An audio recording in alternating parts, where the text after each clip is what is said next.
You know what time it is. Woo! Get into it! Get into it! Yes! We are back, darlings. We are back. We are back. Hi, welcome to Storytime with Chris. As I always say, you do not have to watch these videos when they go live. You're more than welcome to watch them in your downtime, nap time, sleepy time, max and chillaxing, relaxing time. So, we are back with a series of unfortunate events. I'm a little late today because I had a bit of a long day trying to figure some stuff out with work, which is fine. There's nothing wrong with that. We're about to see what happens as the plot thickens because the Baudelaire orphans are trying to warn Uncle Monty that Count Olaf is in the house, that he's pretending to be his assistant. But Uncle Monty thinks that Stefano is like a secret spy for the Herpetological Society and trying to steal his latest discovery of the incredibly deadly viper. But we're going to find out what happens next. And I have one of my favorite mugs with me today. It is the Japanese crane. And it is gorgeous. And if you didn't know, that is the national bird of Japan. For the United States, it would be the bald eagle. More specifically, if you're in Ohio, it would be the cardinal is the state bird, which is the wing I have on my arm to carry my loved ones with me. So, alright, put my lid down here for a second.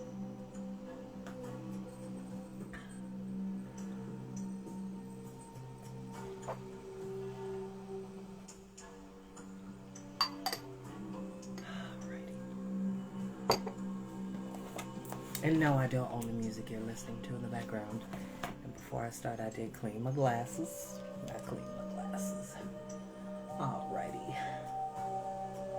Get yourself comfortable. Let's get into it. There we go. Chapter 6. Bad circumstances have a way of ruining things that would otherwise be pleasant. So it was with the Baudelaire orphans and the movie Zombies in the Snow. All afternoon, the three children had sat and worried in the reptile room.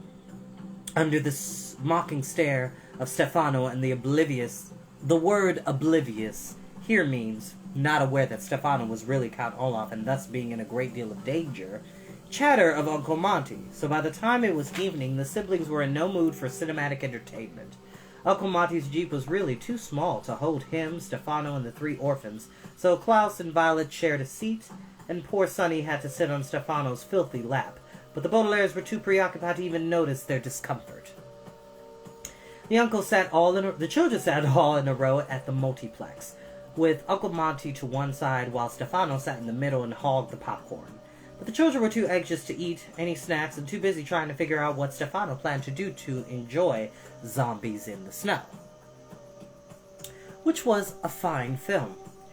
When the zombies first rose out of the snowbanks surrounding the tiny alpine fishing village, Violet tried to imagine a way in which Stefano could get aboard the Prospero without a ticket and accompany them to Peru. When the town fathers constructed a barrier of stony oak only to have the zombies chomp their way through it, Klaus was concerned with exactly what Stefano had meant when he spoke about accidents. And when Greta, the little milkmaid, made friends with the zombies and asked them to please stop eating the villagers, Sonny, who was of the course scarcely old enough to comprehend the orphan situation, tried to think up a way to defeat Stefano's plans, whatever they may be. In the final scene of the movie, the zombies and villagers celebrated May Day together, but the three Baudelaire orphans were too nervous and afraid to enjoy themselves one bit. On the way home, Uncle Monty tried to talk to the silent, worried children sitting in the back, but they hardly said a word in reply, and eventually he fell silent. When the Jeep pulled up to the snake-shaped hedges, the Baudelaire children dashed out and ran to the front door without even saying good night to their puzzled guardian. With heavy hearts, they climbed the stairs to their bedrooms. When they reached their doors, they could not bear to part.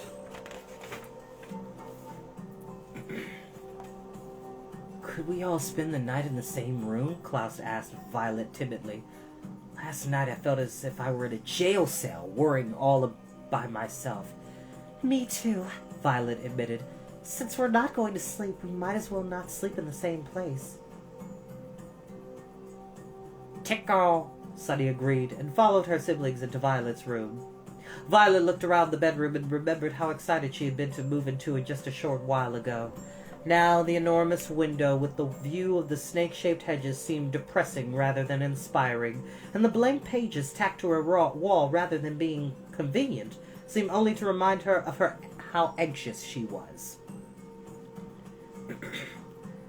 I see you haven't worked much on your inventions, Klaus said gently. I haven't been reading at all. When Count Olaf is around, it sure puts a damper on the imagination. Not always, Violet pointed out. When we lived with him, you read all about nuptial law to find out about his plan, and I invented a grappling hook to put a stop to it. In this situation, though, Klaus said glumly, we don't even know what Count Olaf is up to. How can we formulate a plan if we don't know his plan? Let's try to hash this out, Violet said, using an expression which here means talk about something at length until we completely understand it. Count Olaf, calling himself Stefano, has come to this house in disguise and is obviously after the Baudelaire fortune. And, Klaus continued, once he gets his hands on it, he plans to kill us. Tadu, Sunny murmured solemnly, which probably meant something along the lines of, it's a lonesome situation in which we find ourselves. However, Violet said, if he harms us, there is no way he can get to our fortune. That's why he tried to marry me last time. Thank God that didn't work, Klaus said, shivering. Then Count Olaf would be my brother-in-law.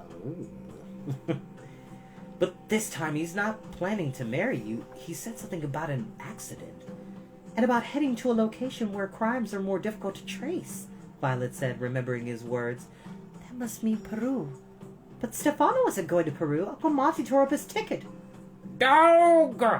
Sunny shrieked in a generic cry of frustration and pounded her little fist on the floor. The word generic here means when one is unable to think of anything else to say, and Sunny was not alone in this.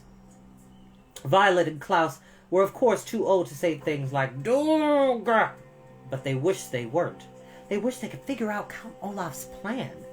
They wished their situation didn't seem as mysterious and hopeless as it did, and they wished they were young enough to simply shriek, dog, and pound their fists on the floor. And most of all, of course, they wished that their parents were alive and that the Baudelaires were all safe in the home where they had been born. And as fervently as the Baudelaire orphans wished their circumstances were different, I wish that I could somehow change the circumstances of this story for you, even as I sit here, safe as can be and so far away from Count Olaf, I could scarcely bear to write another word. Perhaps it would be best if you shut this book right now and never read the rest of this horrifying story. You can imagine, if you wish, that an hour later the Baudelaire orphans suddenly figured out what Stefano was up to and were able to save Uncle Monty's life. You can picture the police arriving with all their flashing lights and sirens and dragging Stefano away to jail for the rest of his life. You can pretend, even though it is not so, that the Baudelaires are living happily with Uncle Monty to this day, or best of all, you can conjure up the illusion that the Baudelaire parents had not been killed, and that the terrible fire and Count Olaf and Uncle Monty and all the other unfortunate events are nothing more than a dream, a figment of the imagination. But this story is not a happy one, and I am not happy to tell you that the Baudelaire orphans sat dumbly in Violet's room. The word dumbly here means without speaking, rather than in a stupid way, for the rest of the night. Had someone peeped through the bedroom window as the morning sun rose, they would have seen the three children huddled together on the bed, their eyes wide open and dark with worry, but nobody peeped through the window. Somebody knocked on the door, 4 loud knocks, as if something were being nailed shut. The children blinked and looked at one another. "Who is it?" Klaus called, his voice crackly from being silent so long. Instead of an answer, whoever it was simply turned the knob and the door swung slowly open. There stood Stefano with his clothes all rumpled and his eyes shining brighter than they ever had before. "Good morning," he said. "It is time to leave for Peru. This is just room for 3 orphans and myself in the jeep, so get a move on." We told you yesterday that you weren't going, Violet said. She hoped her voice sounded braver than she felt.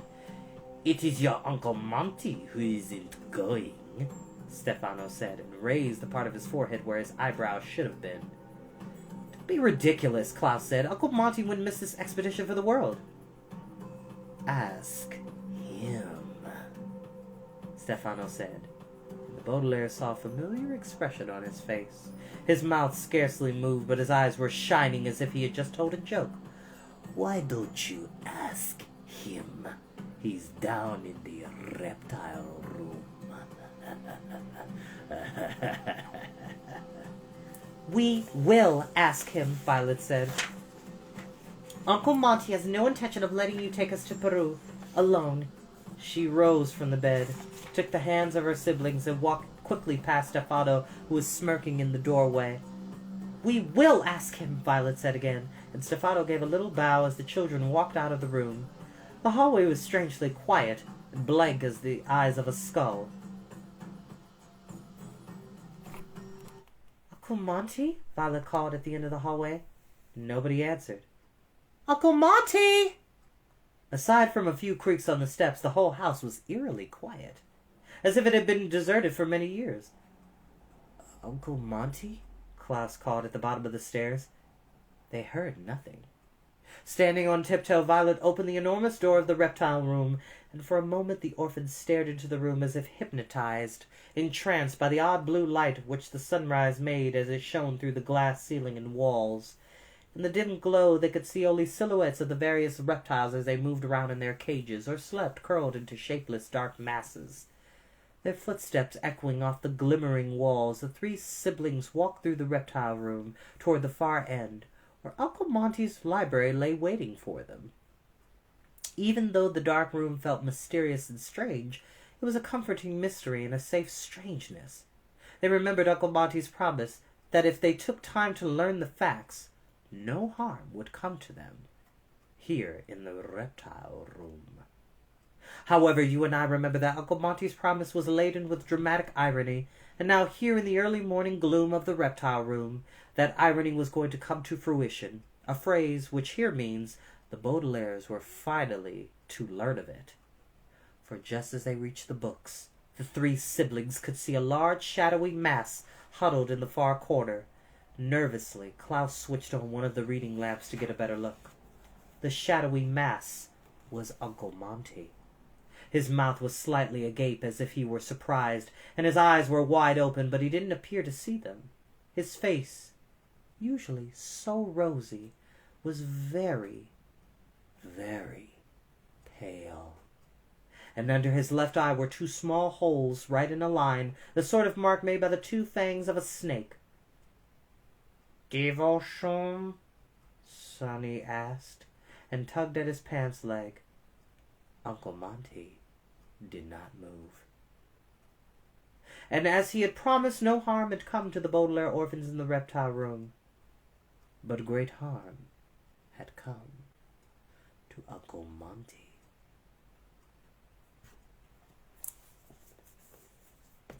And that is where we will end for today.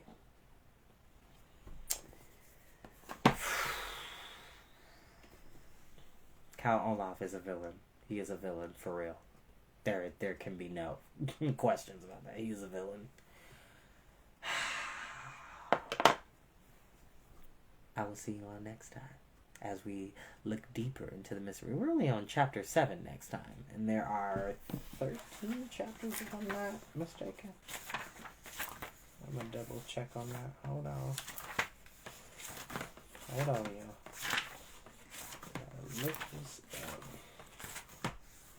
Yeah, there's 13 chapters. Okay. So yeah, we're like halfway through the story at this point, and we're gonna find out what happens next time. I love you all. I'll see you next time. Bye bye now.